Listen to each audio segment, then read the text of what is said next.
এই মুহূর্তে আপনাদের সামনে কথা বলতে এসেছি নির্বাচনের আগেই কি বাংলাদেশ নিয়ে বড় পদক্ষেপে ভারত। আমরা দেখছি যে ভারত বাংলাদেশ গত 1.5 বছর যাবৎ সম্পর্ক কোথায় তলানিতে নেমে গেছে। কিন্তু এত কিছু ঘটছে, ভারত বিদ্বেষী ভারত বিরুদ্ধ কর্মকাণ্ড বাংলাদেশের মাটি থেকে এত কিছু হচ্ছে, ভারতের কোনো পদক্ষেপ কিন্তু গত 1.5 বছরে আমরা জোরালো কোনো পদক্ষেপ দেখিনি।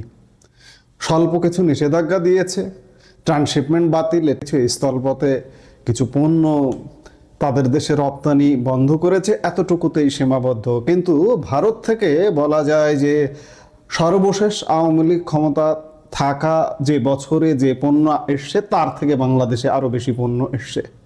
আমরা আসলে খুব জোরালো কোনো পদক্ষেপ দেখিনি, কিন্তু গতকাল রাত থেকে বলতে পারেন যে মধ্যরাত থেকে শুরু হয়েছে। গতকাল সন্ধ্যার পরেই ভারতীয় গণমাধ্যমগুলো কেন যেন নড়ে চড়ে বসেছে এবং সংবাদ প্রকাশ করতে শুরু করেছে। এর মধ্যে খুব গুরুত্বপূর্ণ একটি সংবাদ যে নিরাপত্তাজনিত উদ্বেগের প্রেক্ষিতে ঢাকাস্থ ভারতীয় কূটনীতিকদের জন্য বাংলাদেশকে নন ফ্যামিলি পোস্টিং হিসেবে ঘোষণা করার সিদ্ধান্ত নিয়েছে ভারত। তবে ঢাকা, চট্টগ্রাম, খুলনা, রাজশাহী ও সিলেটে অবস্থিত ভারতের 5টি কূটনৈতিক মিশন পূর্ণ শক্তিতেই কার্যক্রম চালিয়ে যাবে বলে সংশ্লিষ্ট সূত্র জানিয়েছে। হিন্দুস্তান টাইমসের এক খবরে বলা হয়েছে, মঙ্গলবার বিষয়টি সম্পর্কে অবগত ব্যক্তিরা জানান, চরমপন্থী ও উগ্রপন্থী গোষ্ঠীর সম্ভাব্য হুমকির কারণে কূটনীতিক ও তাদের পরিবারের নিরাপত্তা নিয়ে উদ্বেগ বাড়ছে। এই পরিস্থিতিতে সতর্কতামূলক ব্যবস্থা হিসেবে কূটনীতিকদের নির্ভরশীল সদস্যদের ভারতে ফিরে যাওয়ার পরামর্শ দেওয়া হয়েছে। অর্থাৎ কূটনীতিকদের পরিবারের সদস্য, স্ত্রী, পুত্র, সন্তান, বাচ্চারা এখানে পড়াশোনা করেন, তাদেরকে ফিরিয়ে নিয়ে গিয়ে ভারতে পড়াশোনা করা বা ভারতের স্কুল কলেজে পড়াশোনা করতে বলা হয়েছে। এক সূত্র বলছে যে হাই কমিশন ও 4টি সহকারী হাই কমিশনে কর্মরত কর্মকর্তাদের পরিবারকে আপাতত দেশে ফেরার নির্দেশ দেওয়া হয়েছে। তবে কূটনীতিকদের পরিবার কবে আবার বাংলাদেশে ফিরতে পারবেন সে বিষয়ে এখনো কোনো স্পষ্ট সিদ্ধান্ত হয়নি। নিরাপত্তা জনিত কারণে বাংলাদেশে নিযুক্ত কূটনীতিকদের সংখ্যা সম্পর্কে বিস্তারিত জানানো হয়নি।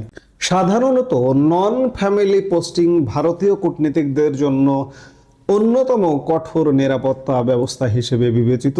বর্তমানে পাকিস্তানেও ভারতীয় কূটনীতিকদের জন্য নন ফ্যামিলি নয়, আছে সেখানে নো চিলড্রেন পোস্টিং কার্যকর, যেখানে স্ত্রীদের থাকার অনুমতি থাকলেও সন্তানদের নেই।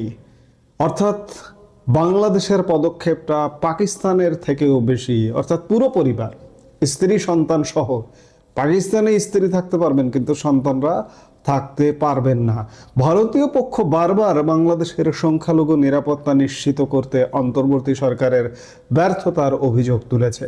যদিও ঢাকা এই অভিযোগ অস্বীকার করেছে, একই সঙ্গে উগ্রপন্থী সংগঠনগুলোর কার্যকলাপের দিকে চোখ বন্ধ করে থাকার অভিযোগও করছে নয়াদিল্লি। সাম্প্রতিক সপ্তাহগুলোতে ভারত বাংলাদেশ সম্পর্ক আরও তলানিতে নেমেছে। ক্রিকেট প্রসঙ্গ, তারপর ওসমান হাদি মৃত্যু পরবর্তী সময়ে ভারত বাংলাদেশ সম্পর্ক আরও তলানিতে নামছে এবং নামছেই শুধু, এটি আর উঠবার কোনো সম্ভাবনা দেখা যাচ্ছে না। এর প্রেক্ষিতে সাম্প্রতিক সপ্তাহগুলোতে বিক্ষোভের জেরে নয়াদিল্লি ও ঢাকায় উভয় দেশের কূটনৈতিক মিশনে নিরাপত্তা জোরদার করা হয়েছে। গত মাসে চট্টগ্রামে ভারতীয় মিশনের বাইরে বিক্ষোভের ঘটনাও ঘটে। এদিকে আপনারা জানেন যে অবৈধ দখলদার ইউনূস সরকার নির্বাচনের দিকে এগিয়ে যাচ্ছে। আজকে 21শে জানুয়ারি, আজ প্রতীক বরাদ্দ এবং আগামীকাল থেকে পূর্ণ প্রচারে এগিয়ে যাচ্ছে। দেশি বিদেশি নানা পক্ষ থেকে এই একতরফা একপাক্ষিক নির্বাচনে এক প্রকার বিধিনিষেধ মানুষ পরামর্শ দিচ্ছে, কূটনীতিকরা পরামর্শ দিচ্ছে যে অন্তর্ভুক্তিমূলক নির্বাচন। ভারতও বরাবর আজ পর্যন্ত ভারত এক জায়গায় অটুট আছে যে অন্তর্ভুক্তিমূলক নির্বাচন করতে হবে, কিন্তু ইউনূসের সেদিকে কোনো তোয়াক্কা নেই। তোয়াক্কা না করে নির্বাচনের দিকে এগিয়ে যাচ্ছে। যাই হোক, ইউনূস তার মতো এগিয়ে যাবে খুব স্বাভাবিকভাবে 12 ফেব্রুয়ারিকে কেন্দ্র করে, নির্বাচনকে কেন্দ্র করে। কিন্তু শেষ পর্যন্ত নির্বাচন হবে না হবে এখনো পর্যন্ত সেই শঙ্কাটা কিন্তু রয়েছে। ইতিমধ্যে দিল্লি যেন আমাদের এই অঞ্চলের নীতি নির্ধারণের একটা মূল কেন্দ্রে পরিণত হয়েছে। মার্কিন প্রভাবশালী সেখানে একজন রাষ্ট্রদূত আছেন, তিনি শুধু ভারতের রাষ্ট্রদূত নয়, সার্জিও গোর, তিনি সারা এই অঞ্চলের রাষ্ট্রদূত। সেখান থেকে অনেক কিছু নীতি নির্ধারণ হয়। এরই মধ্যে আবার খবর বেরিয়েছে ব্রিটিশ রাষ্ট্রদূত সারা কুক নয়াদিল্লিতে গেছেন। আমরা খানিক আগে যে বললাম যে নয়াদিল্লি এই অঞ্চলের নীতি নির্ধারণের একটা গুরুত্বপূর্ণ পয়েন্ট হয়ে উঠছে। সেই জায়গা থেকে আগামী নির্বাচন হবে নাকি নির্বাচন যদি করেও ফেলে, কিন্তু ভারত যে খুব বড় ধরনের বাংলাদেশের ব্যাপারে একটা পদক্ষেপে যাচ্ছে, এই যে নন ফ্যামিলি পোস্টিং, তার একটি পদক্ষেপ বলতে পারেন। কারণ এই ধরনের পদক্ষেপ সচরাচর দেখা যায় না। বলা হচ্ছে যে পাকিস্তানের ক্ষেত্রেও এমনটা ঘটেনি। পাকিস্তানের যে গত বছর মে মাসে যে যুদ্ধ হলো 4 দিনের, সেই সময় কিন্তু নন ফ্যামিলি পোস্টিং হয়নি। তবে নো চিলড্রেন পোস্টিং এখনো পর্যন্ত পাকিস্তানে বহাল আছে।